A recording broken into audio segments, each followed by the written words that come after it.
Dans cette vidéo, on va parler de la conformité du modèle. Je sais que certaines candidates passent le CAP esthétique car elles sont en reconversion professionnelle ou elles ont des objectifs de proposer plus de prestations ou d'ouvrir leur institut de beauté, mais on ne se rend pas compte aujourd'hui que le modèle, c'est l'arme de guerre des candidates au CAP esthétique. Si ton modèle n'est pas conforme, tu perdras énormément de points et de prendre le risque de rater son CAP esthétique pour quelques détails, c'est vraiment dommage. J'ai vu énormément de candidates perdre des points le jour du CAP esthétique parce que leur modèle n'était pas conforme. Donc si tu peux passer ton examen en y allant confiante, c'est le principal. C'est vraiment important. La première des choses, c'est que ton modèle doit être une femme majeure. Les modèles mineurs ne sont pas autorisés à passer le CAP esthétique. Il faut vraiment vérifier sur sa carte d'identité, si tu ne la connais pas très bien, qu'elle soit majeure le jour de l'examen. Ensuite, tu te renseignes, il faut qu'elle soit disponible. Pourquoi? Il y a des entraînements, donc tu vas devoir t'entraîner une fois, voire 2 fois par semaine sur un modèle. Et aussi le jour de l'examen, il faut vraiment qu'elle soit disponible toute la journée. J'ai vu des candidates mettre des mots, mettre des messages sur les groupes Facebook en proposant des sommes d'argent, 200 € des fois pour avoir un modèle, parce que sans modèle tu ne passes pas l'examen, et si tu ne passes pas l'examen tu as 0. On te juge sur la pratique épilation, manucure ou quoi. Si tu ne peux pas montrer au jury sur un modèle ce que tu sais faire, ça ne sert à rien. Renseigne-toi si elle a des allergies, si elle a des maladies, si elle est enceinte, si elle accouche ou elle est vraiment pas bien quelques jours avant l'examen, tu perds ton modèle. Donc renseigne-toi vraiment sur tout, pose-lui plein de questions, explique-lui vraiment l'importance d'être là le jour de l'examen, que voilà, c'est important, c'est un choix de carrière, cet examen, tu le passes pour pouvoir faire plein de choses après, donc qu'elle ne te lâche pas, c'est vraiment important. J'ai vu des candidates se faire lâcher par leur cousine, leur soeur, leur voisine, leur amie. C'est dur, hein, c'est dur. Certaines en larmes m'ont parlé de leur ressenti par rapport à ça, le fait d'avoir fait confiance à quelqu'un et être lâché à la dernière minute, c'est vraiment pas facile. Pendant un an tu travailles, pendant un an tu pratiques, pendant un an tu t'entraînes, et en fait on t'enlève la possibilité de passer ton examen. C'est frustrant, c'est horrible. Faites en sorte d'avoir un modèle fiable ou deux modèles. Si ton modèle n'est pas là, pas d'épreuves, pas de CAP esthétique, et ça c'est pas possible. Donc dans la conformité du modèle, tu peux perdre quand même une vingtaine de points. Donc pourquoi aller prendre le risque de perdre autant de points? Non, c'est pas possible, c'est se tirer une balle dans le pied, et ça, quand tu passes un examen, tu peux pas commencer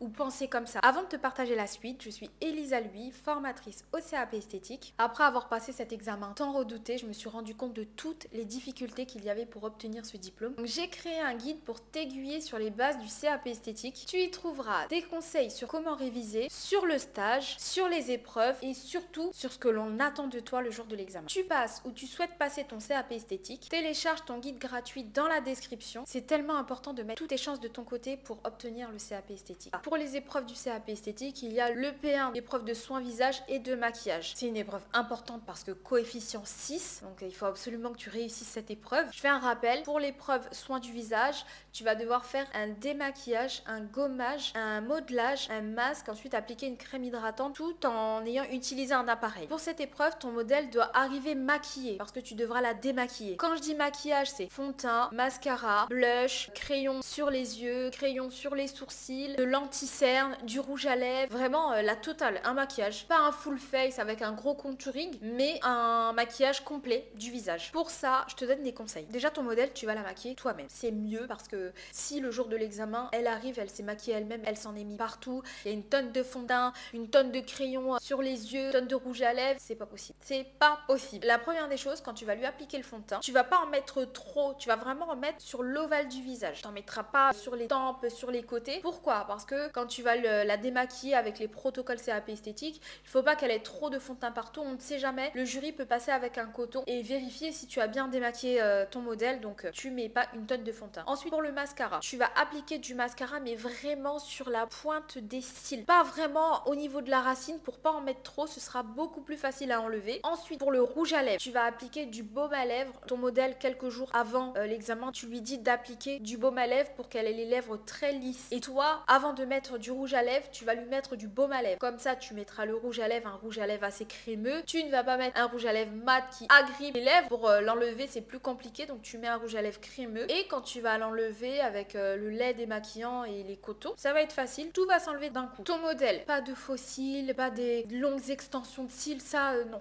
non, non, non. Elle ne perdra pas de points, mais on ne sait jamais, ça peut être compliqué à enlever, donc demande-lui de ne pas mettre de faux cils. Pas de maquillage permanent, ça c'est pas possible, parce que si elle a du rouge à lèvres permanent, on ne peut pas voir si t'as enlevé ou pas le rouge à lèvres. Si elle a du microblading, pareil pour l'épilation, donc non, pas de microblading, pas de maquillage permanent, rien. Je sais que c'est compliqué parce qu'aujourd'hui, la majorité des filles ont du microblading, du maquillage permanent ou autre. Ça, c'est non le jour de l'examen. Essaye de trouver quelqu'un qui n'en a pas. Moi, j'ai entendu des filles me dire, oh, c'est bon, c'est pas grave, elle a du microblading, mais bon, je vais perdre quelques points, mais c'est la seule fille disponible. Non, cherche quelqu'un d'autre. Cherche quelqu'un d'autre. Oui, si le jour de l'examen, tu n'as qu'elle, viens avec elle. Ne va pas perdre des points comme ça gratuitement. Pendant le soin du visage, tu vas devoir faire un soin des mains ou un soin des pieds. Pour ça, ton modèle ne doit pas avoir de vernis ni sur les mains ni sur les pieds. J'ai souvent été modèle pour des candidates qui n'avaient pas de modèle. Pourquoi? Parce que le modèle les a lâchés à la dernière minute. L'année dernière, j'ai été modèle à la dernière minute, mais malheureusement, j'avais du vernis semi-permanent sur mes pieds. Donc je dis à la candidate, par contre, j'ai du vernis semi-permanent sur les pieds et j'ai pas le temps de l'enlever là. J'arrive tout de suite. Donc elle me dit, bon bah pas grave, on va voir, espérons qu'on tombe sur les mains, comme ça je ne perdrai pas de points. Tu parles, le jury vérifie tout. Toi, t'es prête à passer ton examen, le jury passe avec le sujet, avec la notation dans les mains. Elle vérifie si t'as du vernis sur les mains, si l'épreuve sont des ongles, et elle vérifie tout. Pas perdu. Le vernis semi-permanent sur mes pieds, elle a perdu des points. Bon, elle a eu son CAP esthétique, mais elle a quand même perdu des points. Et ça ne te fait pas que perdre des points, ça peut te faire perdre confiance en toi parce que tu vas te dire, mais oula,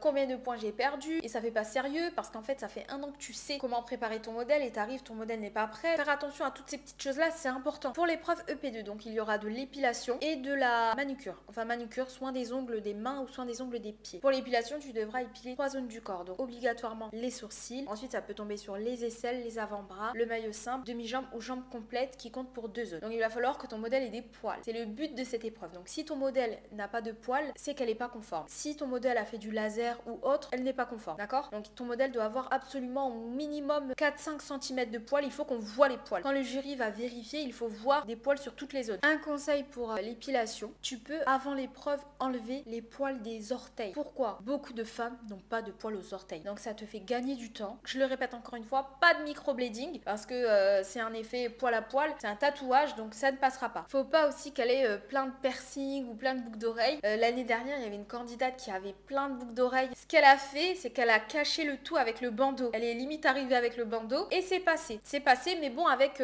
beaucoup de stress. Donc à éviter. Si elle peut enlever toutes ses boucles d'oreilles avant de venir à l'examen, ce serait top. Pour l'épreuve EP2, donc visage pas maquillé. Par contre, du vernis sur les ongles, des mains et des pieds. Parce que tu vas devoir faire le soin des ongles, donc la manucure, où tu vas devoir démaquiller les ongles. Pour l'épreuve EP3, c'est une épreuve où tu n'as pas besoin de modèle. C'est une épreuve où tu vas devoir faire un sketch de vente. Toi, tu es l'esthéticienne qui reçoit dans son institut et le jury est la cliente. Tu vas devoir avoir une tenue professionnelle. Quand je dis professionnelle, ça veut pas dire un tailleur. Les tailleurs, c'est fait pour les femmes qui travaillent dans un bureau. Donc une tenue propre, esthétique et professionnelle. Vraiment une tenue où tu es à l'aise, une tenue soignée. Quand tu vas chez le dentiste, si le dentiste n'a pas les dents blanches ou les dents abîmées, tu ne vas pas vouloir qu'il te donne des conseils ou qu'il te soigne. C'est la même chose en esthétique. Quand tu arrives quelque part dans un institut, si tu vois que la personne qui te reçoit est négligée, tu ne vas pas vouloir recevoir des conseils d'elle. Toujours être apprêté, sentir bon, sourire. C'est le devoir d'une esthéticienne. Quand j'ai passé mon épreuve EP3,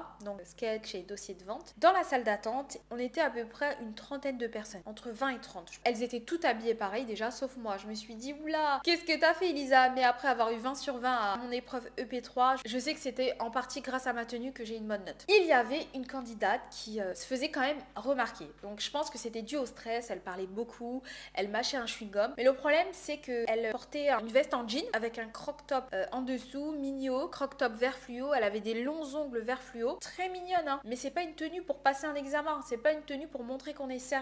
Pas perdue. Quand elle est arrivée dans la salle d'examen, le jury lui a fait remarquer qu'elle n'avait pas l'attitude adéquate pour être esthéticienne. Elle est ressortie en furie et elle n'a pas pu passer son examen parce qu'elle a eu 0. Ça, c'est pas possible. On est quand même des adultes, souvent en reconversion professionnelle. On sait que pour aller au travail, on doit avoir une attitude, un comportement, une tenue qui va avec le métier. Le jour de ton EP3, habille-toi bien, mets-toi une tenue professionnelle, confortable, où tu es à l'aise parce que le jury va te juger là-dessus aussi. Hein. Les filles, n'oubliez pas, ton modèle, c'est ton arme de guerre.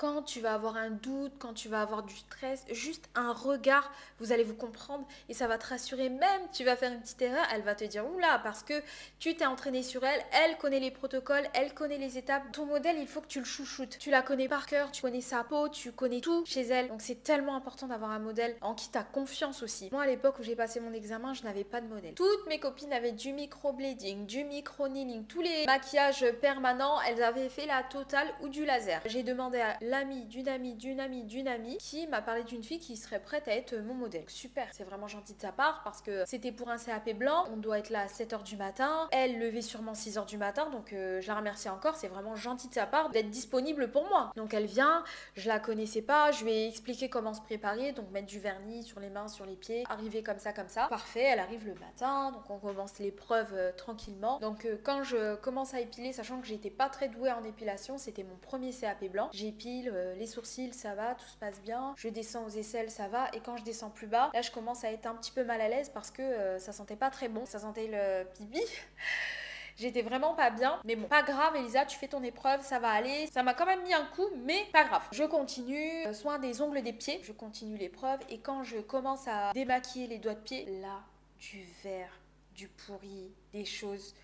Non, là j'ai tout laissé, je me suis mise à pleurer parce que j'étais pas prête à ça. Je me suis dit mais Elisa, si c'était le jour de l'examen, j'aurais pas eu mon examen, j'aurais pas eu mon CAP, donc j'aurais fait tout ça pour rien. C'est pas possible, il faut que je cherche un modèle, il faut que je m'entraîne sur elle parce que ça, ce qui m'arrive là maintenant, hors de question que ça m'arrive le jour de l'examen. Ça m'a mis mal parce que je me suis dit c'est quoi ça? Les filles, attention, attention, votre modèle, vous la connaissez, vous connaissez ses mains, ses pieds. On peut tomber sur des choses comme ça quand on travaille en institut, quand on reçoit des clientes, donc il faut être prête à ça. Moi j'étais pas prête, j'étais vraiment pas prête. J'ai fait un post Instagram pour aider les candidates qui n'ont pas trouvé de modèle. En fait, tu mets en commentaire ta ville et si une autre candidate voit ta ville, elle va pouvoir t'envoyer un DM en privé et vous allez pouvoir fixer un rendez-vous. Ça peut vraiment aider parce que beaucoup de candidates n'ont pas encore trouvé leur binôme pour pouvoir s'entraîner ou leur modèle. J'espère vraiment que toutes ces informations vont t'aider à te préparer pour le CAP esthétique. Si tu as des conseils, des anecdotes pour aider les autres candidates, n'hésite pas à me les mettre en commentaire et pour plus de vidéos, abonne-toi à ma chaîne.